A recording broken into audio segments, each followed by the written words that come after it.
विद्यार्थी मित्रांनो, मी Abhishek Shinde, students federation of India SFI या विद्यार्थी संघटनेचा कार्यकर्ता.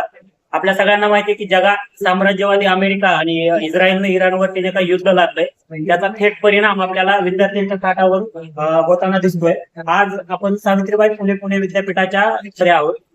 या मेसमध्ये गॅसच्या अभावी आज मेसचे जे काही मेस चालक आहेत त्यांनी आम्हाला सांगितलं की आपण एकच भाजी बनवलेली आहे आणि ती जर गॅस मिळाला तर ती उद्या बनेल, नाही तर गॅस नाही मिळाला तर तीही बनण्याची शक्यता नाही. आपल्या सगळ्यांना माहिती आहे की केंद्रामध्ये भाजपाच्या नेतृत्वात असलेलं जे काही सरकार आहे त्या सरकारनं व्यवस्थित आंतरराष्ट्रीय पातळीवर भूमिका न घेतल्यानं, साम्राज्यवादाच्या विरोधामध्ये भूमिका न घेतल्यानं ही परिस्थिती आपल्यावर येऊन ठेपलेली आहे. त्याचा थेट परिणाम हा विद्यार्थ्यांच्या रोजच्या जेवणावरती, त्यांच्या पोटावरती होताना दिसतोय. सावित्रीबाई फुले पुणे विद्यापीठामध्ये गावखेड्यामधून गोरगरिबांच्या घरामधून येणारे विद्यार्थी असतात आणि त्यांना बाहेरचं जेवण परवडणारं नसतं आणि मेसच्या जेवणाची सुद्धा आज ही परिस्थिती आहे या सगळ्या गॅसच्या तुटवड्यामुळे. परंतु सावित्रीबाई फुले पुणे विद्यापीठ प्रशासनानं या बाबतीत कुठलीही दक्षता अद्याप घेतलेली नाहीये.